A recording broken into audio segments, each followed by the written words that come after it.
थाना सदर बाजार सहारनपुर पुलिस द्वारा अंतरराज्यीय नकबजन चोर गिरोह का पर्दाफाश करते हुए 3 शातिर चोर अभियुक्त गिरफ्तार अभियुक्त के कब्जे से चोरी के आभूषण, नकदी व घटना में प्रयुक्त एक तमंचा, एक कार बरामद की गई।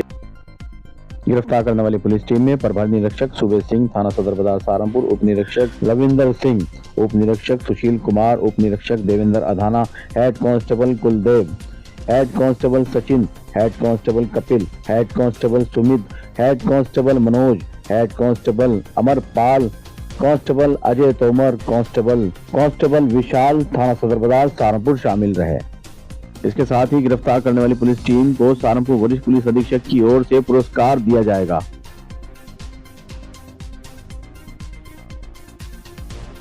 सहारनपुर नगर पुलिस अधीक्षक अभिमन्यु मांगलिक की ओर से प्रेस को दी गई संबंध में मामले की जानकारी।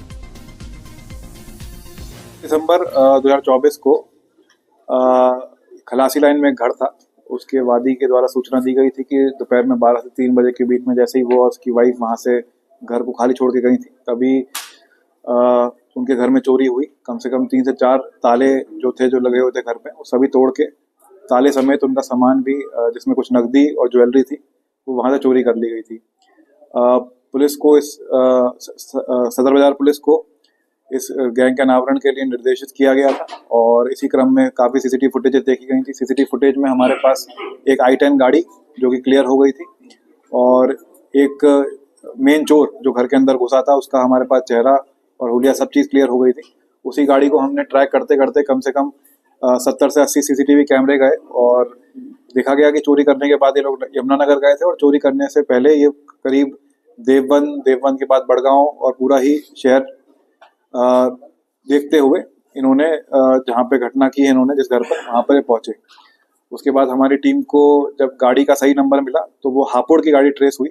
हापुड़ में जब ये हमारी टीम वहाँ पे बैठी, इन्होंने ऑब्जर्व किया तो काफ़ी हद तक ये क्लियर हो चुके थे कि चोर कौन है। उसके बाद से अभी दोबारा चोरी करने की फिराक में सहारनपुर आए थे तो गाड़ी समेत इन तीनों चोरों को हिरासत में ले लिए गए। इनके पास से जो सामान हमारे पास 2 चोरियों में गया था सहारनपुर की, वो पूरा का पूरा काफ़ी हद तक बरामद कर लिया गया है, जिसमें कुछ नकदी और ज्वेलरी है वो पूरी बरामद कर ली गई है। इसमें सबसे इम्पोर्टेंट ये है कि इसमें एक चोर जो मेन है शैलेंद्र विश्वकर्मा, जब उससे पूछताछ की गई तो पता चला उस पर करीब 40 से 50 मुकदमे हैं और इंडिया के अलग अलग स्टेट्स में है। महाराष्ट्र से भी जेल गया है और MP का रहने वाला सीहोर जिले का, वहाँ से भी जेल गया है। उत्तराखंड में भी STF इसको ढूंढ रही थी। उत्तराखंड में भी करीब इसने पिछले 2-3 महीनों में 4 से 5 बड़ी बड़ी चोरियाँ करी हैं। प्रयागराज में भी हमने पता किया है कि वहाँ भी कुछ इस तरह का हमारे पास क्लू है कि प्रयागराज से भी चोरी करके आया है। तो इस तरह से ये पूरे इंडिया में ही चोरी कर रहा था। आशु जो इसमें है वो मेन गाड़ी का जो ड्राइवर है, जो उसके साथ i10 गाड़ी में रहता था और जो इसके अलग अलग जगह लेके जाता था वो था।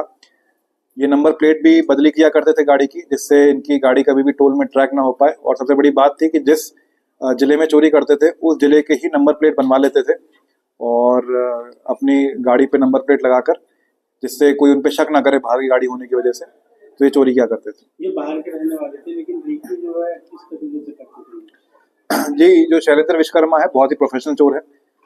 ये सिर्फ और सिर्फ दिन में देखते थे कि कौन से घर हैं जो खाली है, जिनमें ताले लगे हुए हैं और 2 से 3 घंटे जिसके मालिक वहां पर ना रहते हों, और रैकी करने की जरूरत नहीं पड़ती थी। इनको बड़ी मुश्किल से 15-20 मिनट इनको लगते थे चोरी का पूरी घटना को अंजाम देने में। और इस तरह हमारे यहाँ भी इन्होंने चोरी करी थी। सर, गैंग जो किस तरह इन्होंने बनाया, कहाँ ये लोग मिले हैं, उस प्रकार से आगे के लिए क्या और भी लोग इसमें है गैंग में? क्या इस गैंग में एक सरफराज है, सरफराज और शैलेंद्र विश्वकर्मा, ये साथ में महाराष्ट्र जेल में रहे हैं और वहीं पे इनकी मुलाकात हुई। जो सरफराज है वो हापुड़ का रहने वाला है और सरफराज ने ही इनको शैलेंद्र को आशु से इंट्रोड्यूस करवाया था। तो इस तरह से इनका पूरा गैंग बना हुआ है। सर, जो माल बरामद हुआ है इसकी कीमत कितनी है? जी, जो माल बरामद हुआ है उसकी कीमत करीब 20 से 25 लाख के बीच की कीमत है।